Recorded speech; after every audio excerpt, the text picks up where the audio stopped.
News nation पर आपका स्वागत है। आपके साथ मैं हूं राकेश पांडे। चुनावी कार्यक्रम यूपी के एक्स फैक्टर में आपका स्वागत है। आज बात यूपी के उस 37 साल पुराने सियासी इतिहास की करेंगे जिसने किसी भी सत्ताधारी दल को लगातार दूसरी बार सत्ता में वापस नहीं आने दिया। 1985 से यह सिलसिला शुरू हुआ जो आज तक जारी है। यहां तक कि 1992 में यूपी की सत्ता में रहते हुए बीजेपी ने राम मंदिर और हिंदुत्व का जो मुद्दा छेड़ा था वो मुद्दा भी उससे 1993 के चुनाव में सत्ता में वापसी नहीं करा पाया। सवाल है कि क्या मोदी और योगी की जोड़ी यूपी का 37 साल पुराना इतिहास बदल पाएगी? रिपोर्ट देखिए।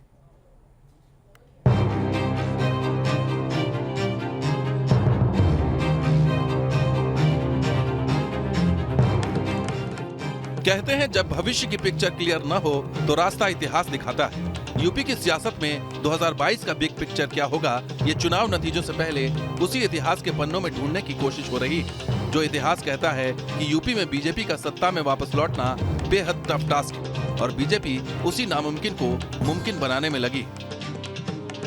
यूपी का सियासी इतिहास कहता है कि 1985 के बाद किसी भी सत्ताधारी दल की सरकार में लगातार वापसी नहीं हुई, यानी एक चुनाव के बाद ठीक अगले चुनाव में वही दल सत्ता में रिपीट नहीं हुआ। अब सवाल है कि क्या यूपी का ये 37 साल पुराना इतिहास बीजेपी बदल पाएगी?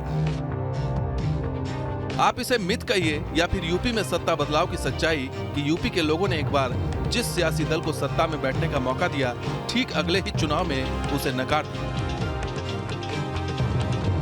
लेकिन इन सब से अलग बीजेपी को लग रहा है कि वो यूपी का इतिहास भी बदलेगी और सियासी पिक्चर भी। लेकिन कैसे, ये बताएंगे। पहले ये समझिए कि यूपी में सत्ता बदलाव का पिछले 37 सालों का क्या इतिहास रहा है। 1985 में कांग्रेस सत्ता में आई और 1989 में जब चुनाव हुए तो कांग्रेस सत्ता से बाहर हो गई। इसके बाद 1991 के चुनाव के दौरान सत्ता में जनता दल था जो चुनाव के बाद सत्ता से बाहर चला गया।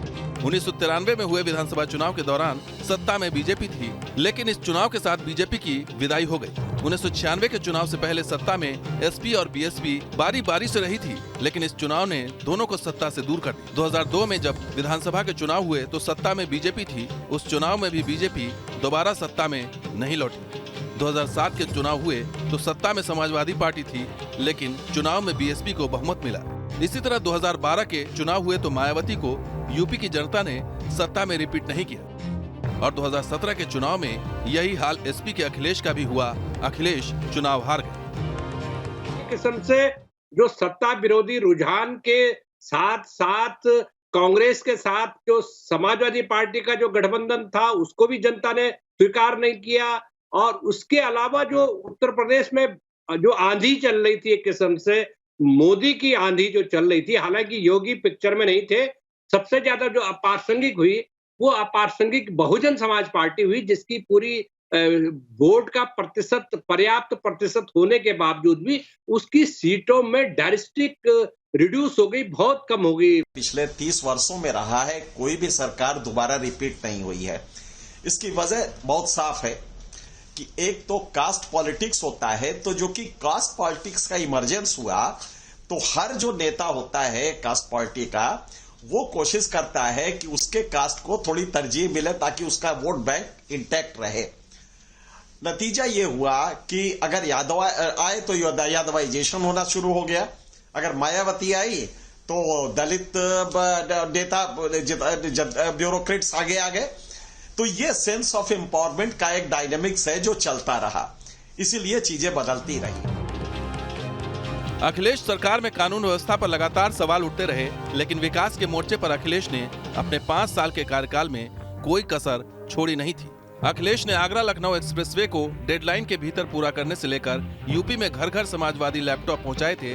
बावजूद इसके यूपी की जनता ने 2017 के चुनाव में समाजवादी पार्टी को नकार दिया और अब कुछ ऐसी आशंका योगी आदित्यनाथ की सरकार को लेकर जताई जा रही है। लेकिन बीजेपी को क्यों लगता है कि वो 37 साल पुराना इतिहास बदल देगी?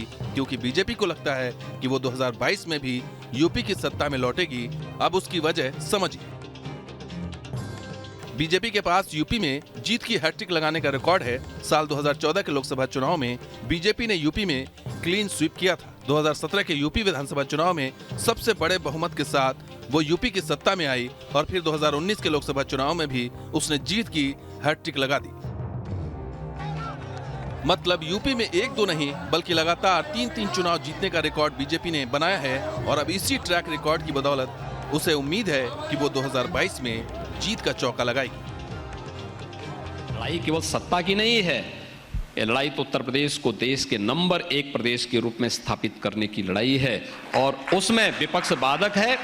भारतीय जनता पार्टी की प्रदेश और केंद्र सरकार, डबल इंजन की सरकार उत्तर प्रदेश को नंबर 1 राज्य बनाने की क्षमता रखती है और ये दोनों मिलकर के उसको नंबर 1 का राज्य बनाने की दिशा में।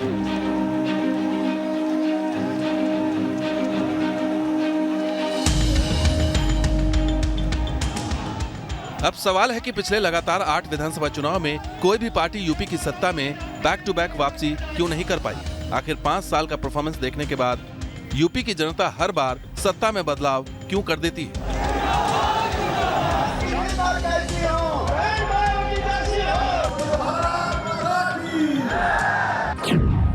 इसकी सबसे बड़ी वजह है सत्ता विरोधी लहर। सत्ता विरोधी लहर के चलते सत्ताधारी दल यूपी में वापसी नहीं कर पाते। विकास के मुद्दे पर एंटी इनकम्बेंसी हावी होता रहा है। यही फैक्टर पिछले 37 साल से देश के सबसे बड़े राज्य में इफेक्टिव साबित हुआ है। इसी एंटी इनकम्बेंसी ने मायावती की भी सत्ता में दोबारा वापसी नहीं होने दी।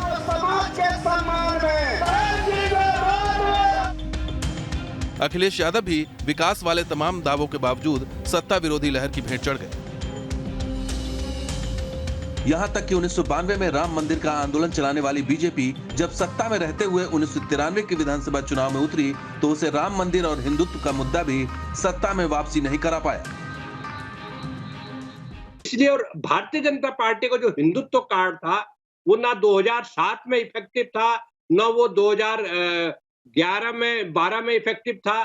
तो वो जो हिंदुत्व कार्ड जो है, जब उसने एक शक्ल ली 2012 के बाद, 13 के बाद और 14 में जिस तरह से एक प्रचंड आंधी उत्तर प्रदेश में आई, तो मुझे लग रहा है कि ये सारी चीजें एक भारतीय जनता पार्टी का आज का जो मौजूदा जो हालात है, वो हालात की जो पृष्ठभूमि जो रची गई थी 2014 के आम चुनाव के बाद, वो लगातार जारी है। बीजेपी को जो खतरा है वो इससे है कि छोटी छोटी पार्टियां हैं, उनके छोटे छोटे नेता हैं और वो अपने बार्गेन कर रहे हैं। जो बार्गेन में उनको अच्छा डील दे रहा है वो उधर खिसक जा रहे हैं। जातियां, उस जाति के लोग भी, वोटर भी खिसक जा रहे हैं। और हिंदुत्व का जो फोल्ड होता है ये इतना पावरफुल नहीं है जो कि सबको बांध के पॉलिटिकली आपको सत्ता में रखे, क्योंकि हिंदुत्व वोट पॉलिटिक्स का बहुत बड़ा बेस तो देता है, लेकिन उस बेस से ऊपर जब आपको जाना है तो इस कास्ट पार्टी को का पॉलिटिक्स को खत्म करना पड़ेगा। बीजेपी अगर यूपी में 37 साल पुराने इतिहास को बदलने का दावा कर रही है तो उसके पीछे उसका कॉन्क्रीट आधार भी है। –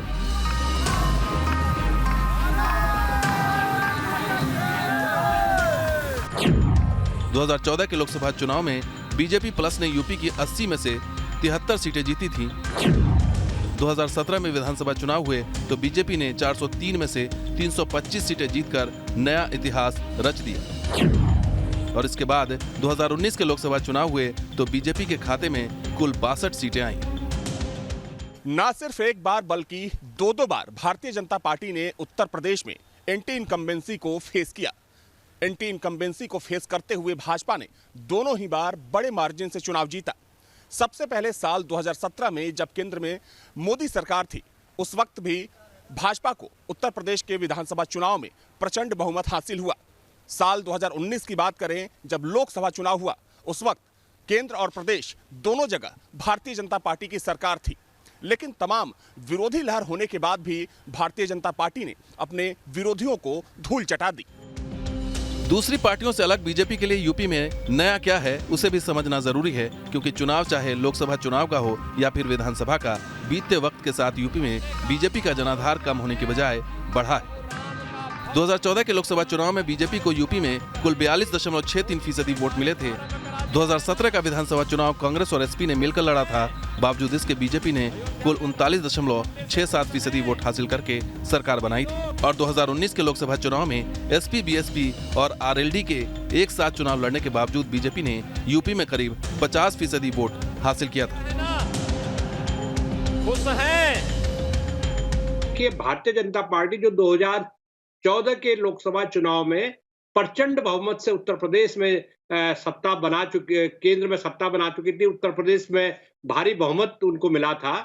उसके बाद वो जो चीजें हुई समाजवादी पार्टी के साथ, तो समाजवादी पार्टी का जो जिसको कहते हैं पूरा तंबू, और कांग्रेस का जो पूरा तंबू नरेंद्र मोदी और बीजेपी की जो आंधी थी, उस आंधी में उखड़ गया। और उत्तर प्रदेश में बहुत वर्षों बाद मुझे लग रहा है कि कांग्रेस को ही इतना बहुमत किसी जमाने में मिला होगा।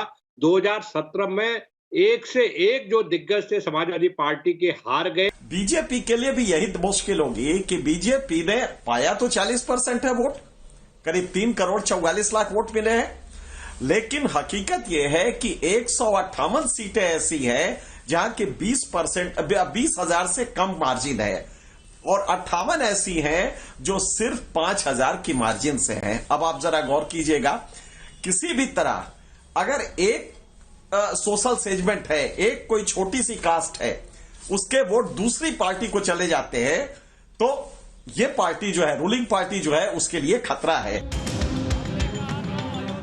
कम से कम यूपी के 3 चुनाव के नतीजे तो यही बताते हैं कि बीजेपी के लिए न तो सत्ता विरोध वाला फैक्टर काम आया और न ही कोई चुनावी मिथ। 2014 से यूपी में मोदी की जो लहर शुरू हुई, उसने 2017 और 2019 में हर इलेक्शन मिथ और हर चुनावी समीकरणों को ध्वस्त किया है। और अब दावा 2022 को लेकर है और उम्मीद उसी मोदी करिश्मे की है जिसकी बदौलत बीजेपी यूपी में जीत का चौका लगाने की तैयारी कर रही है। और फिर मथुरा वृंदावन कैसे छूट जाएगा। पहले क्या क्या खेल खेले जाते थे, अब योगी जी की सरकार ऐसे अपराधियों के साथ जेल जेल खेल रही है। टीम न्यूज़ नेशन के साथ आगे बढ़ चुका है।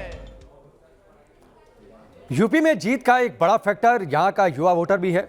युवा वोटर जब जब जिस दल के साथ गया, उस दल की यूपी में पूर्ण बहुमत के साथ सरकार बन गई, चाहे वो मायावती हो, अखिलेश यादव हो या फिर योगी आदित्यनाथ हो। हालांकि यूपी में पिछले 2 लोकसभा चुनाव और 1 विधानसभा के चुनाव में युवा फैक्टर बीजेपी के पक्ष में खड़ा रहा। इस बार भी 18 से 30 साल का युवा वोटर यूपी में निर्णायक साबित होगा, जिसे लेकर हर पार्टी अपनी अपनी रणनीति तैयार कर चुकी है। रिपोर्ट देखिए।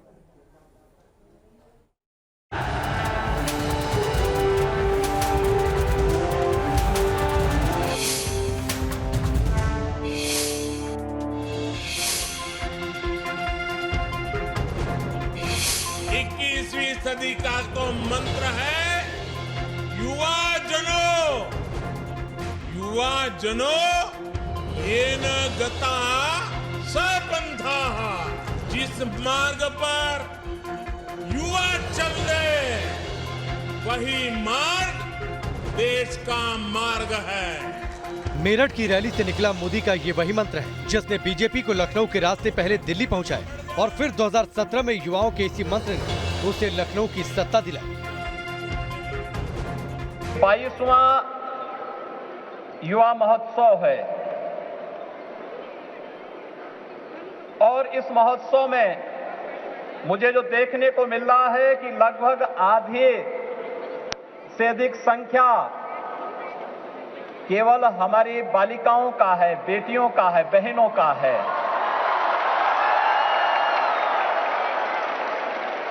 ये भारत की एक उभरती हुई तस्वीर है जो महिला सशक्तिकरण के माध्यम से भारत को आदरणीय प्रधानमंत्री जी के संकल्प से सिद्धि के मंत्र की ओर हम सबको प्रेरित कर रहा है। मोदी और योगी का युवा मन यूपी में कैसे एक्स फैक्टर साबित होने वाला है, अब उसकी वजह समझिए। यूपी में 18 से 30 साल के बीच के युवाओं की संख्या करीब 3.89 करोड़ है। ये युवा वोट यूपी के कुल वोटर्स में 25.9% हिस्सेदारी रखता है। करीब इसी 26% वोट को युवा मंत्र के जरिए बीजेपी यूपी के हर चुनाव में साधती रही है और इसी युवा वोटर्स के जरिए दूसरे दल भी यूपी की सत्ता सीढ़ी चढ़ते रहे हैं। साल 2007 में बीएसपी सुप्रीमो मायावती ने युवाओं की इसी ताकत को समझा था और प्रदेश के युवाओं के लिए नया नारा दिया था, जाति के दलदल से निकलो, हाथी से हाथ मिलाओ, और युवाओं ने बीएसपी से हाथ मिला लिया। इसका असर ये हुआ कि मायावती की पार्टी बीएसपी पहली बार पूर्ण बहुमत हासिल करके यूपी की सत्ता तक पहुंची।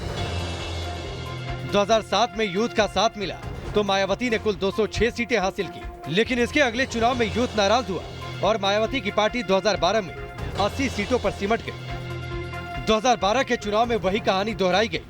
मुलायम सिंह यादव ने युवाओं की ताकत समझी और अपने चुनावी मैनिफेस्टो में युवाओं के लिए वादों की झड़ी लगा दी। 2012 के चुनाव में एसपी ने 10वीं के बच्चों को टैबलेट और 12वीं पास करने वालों को लैपटॉप, ग्रेजुएशन तक लड़कियों को फ्री में एजुकेशन और युवाओं को हर साल 12,000 रुपए बेरोजगारी भत्ता देने का ऐलान किया। इन चुनावी वादों के चलते यूपी का यूथ समाजवादी पार्टी के साथ गया और फिर समाजवादी पार्टी पहली बार फुल मेजॉरिटी के साथ यूपी की सत्ता में लौटी।